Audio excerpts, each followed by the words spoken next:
Hello. So in this video, we're going to talk about Abigail Thorn's play, The Prince. Now, for those of you who don't know, Abby Thorn runs the Philosophy Tube channel right here on the YouTube machine. She's an absolutely amazing YouTuber, thinker, philosopher, and she's an amazing playwright. So The Prince was her first major play that was put on. It was put on, let me find it real quick. Very, very recently. I can't find the date. I want to say 2022.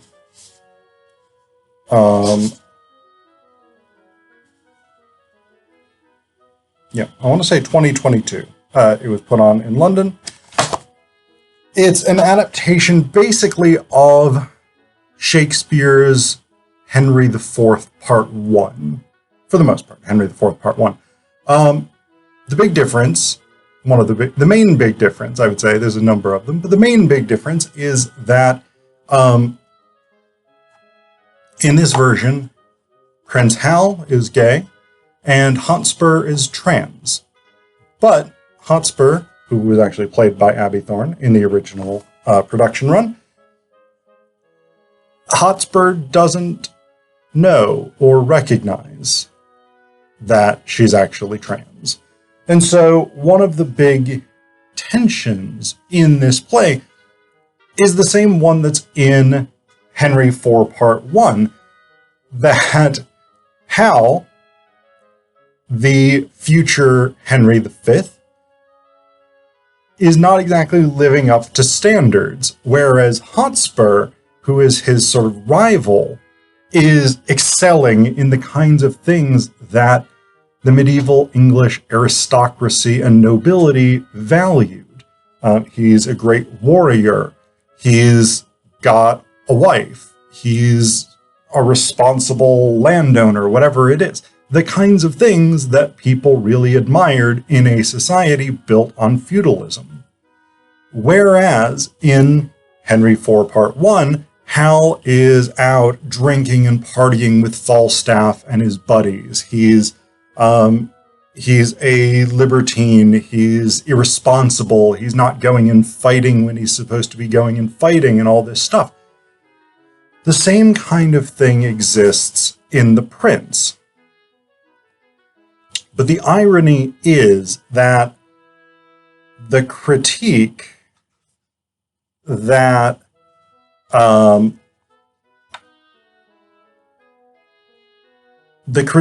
King Henry IV and Hotspur have of Prince Hal actually turns out to also be rather relevant to Hotspur herself.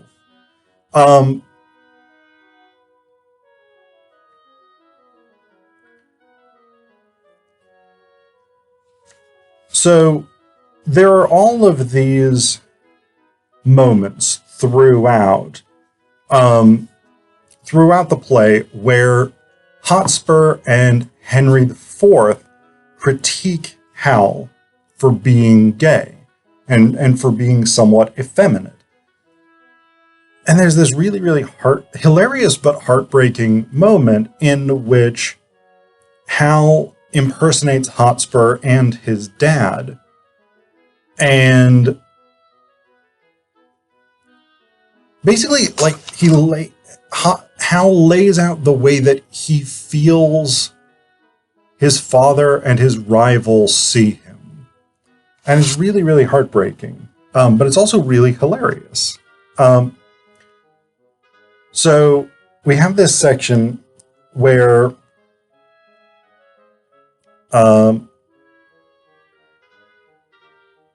Hal impersonates Hotspur. And he says, he's like, I killed a dozen Scottish people today. Ha ha, ha ha, legend. I have a sexy wife. She's like, oh, Harry, how many hast thou killed today? And I'm like, feed my horse, bitch. Grr. Oh, I must have my prisoners. I must have Mortimer back, King Henry. I'm a very serious person. And then impersonates his father.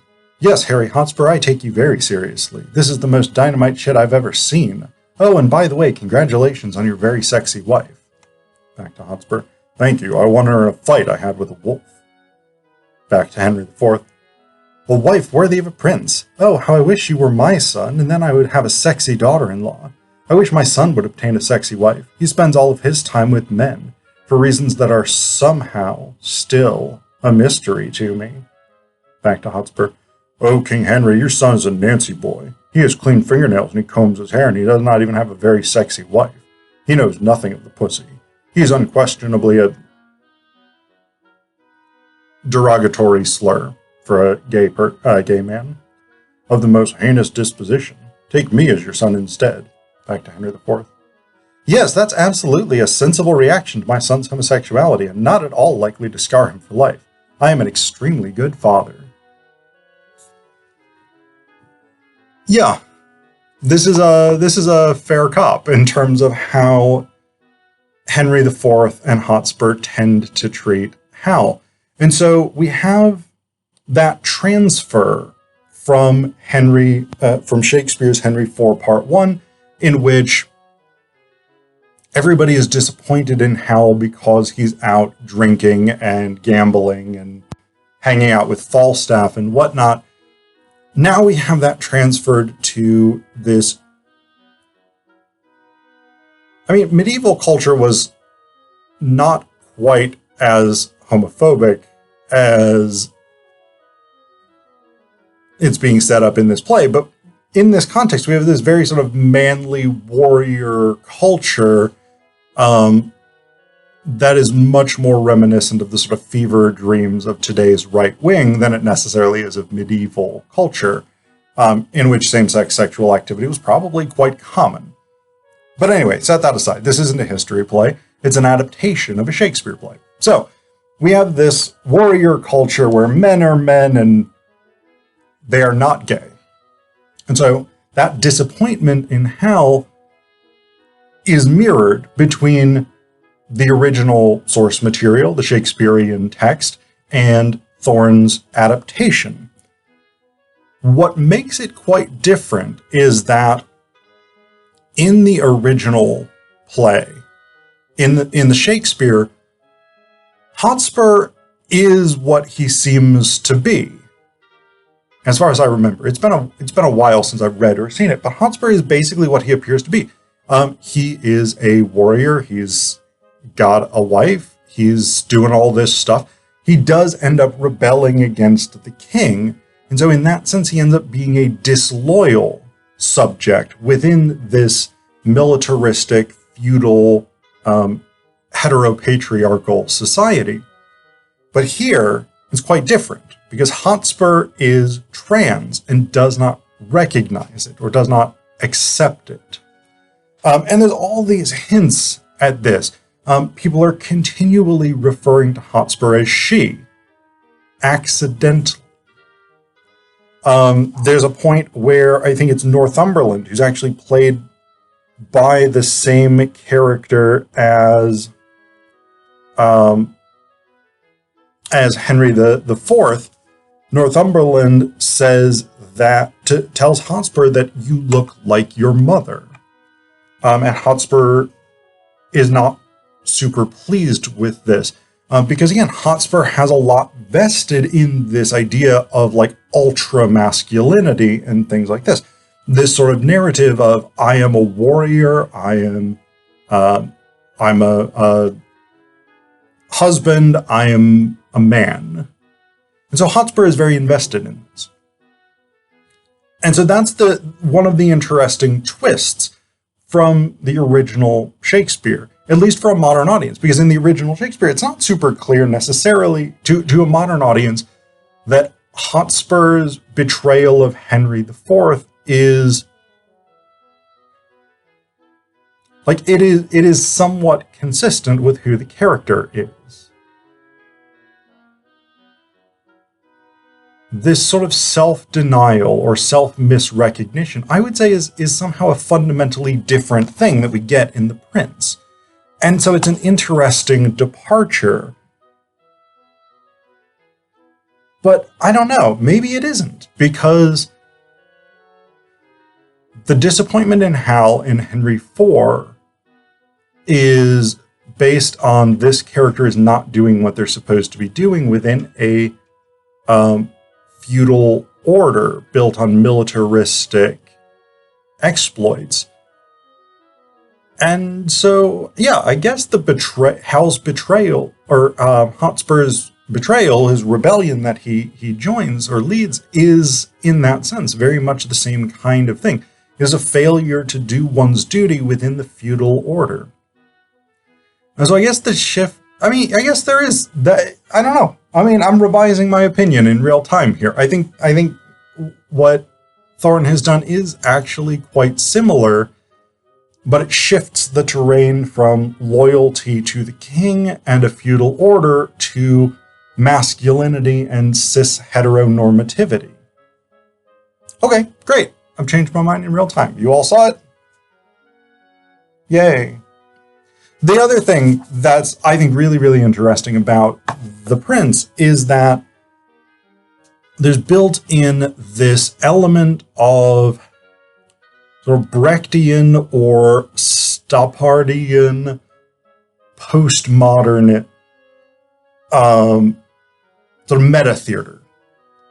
Now, I know that's a kind of complex thing to unpack, but basically we have these two characters, Sam and Jen, and they are both trans women, somehow out of time. They have been taken from the modern era and put into Henry IV Part 1.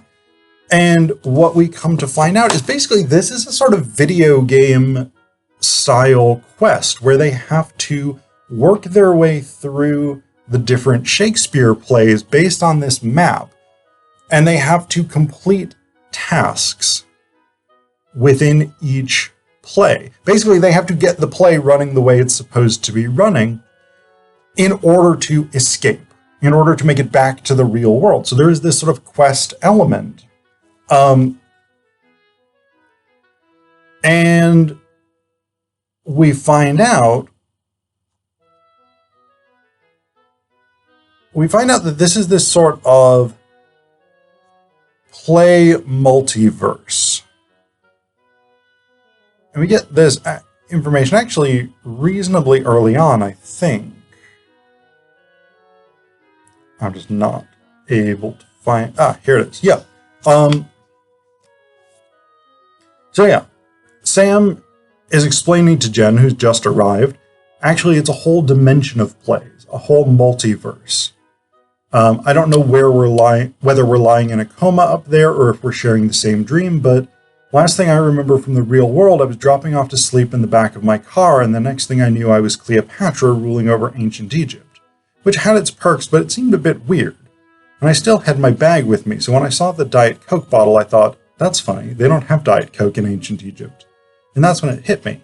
It wasn't just ancient Egypt, it was Antony and Cleopatra, as in the play Antony and Cleopatra, as in Shakespeare. And we come to find out at the end of the play, spoilers, when they do escape, and they actually bring many of the characters of Henry IV Part 1 with them. So Hotspur gets out and is living as a trans woman. Hal gets out.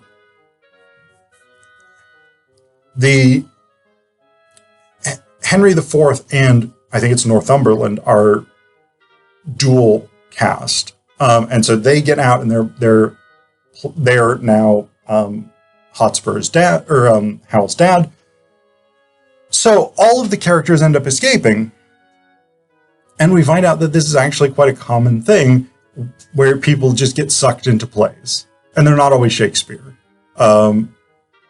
Sometimes they're like Broadway musicals, sometimes they're Ibsen, whatever it is. And so we have this kind of weird, unexplained universe mechanism in which this thing randomly happens that pulls people in to stories, and then they have to live those stories. And it's an interesting technique, in part because, again, it is this very sort of meta-theatrical gesture, one of the effects of which is that it points us to you, the audience, are supposed to know what this play looks like. You are supposed to know what Henry IV Part 1 is supposed to look like, and how the events of the prince have gone in a different direction. That's a very clever way of pointing to that adaptation element and the work, the critical work that the adaptation is doing.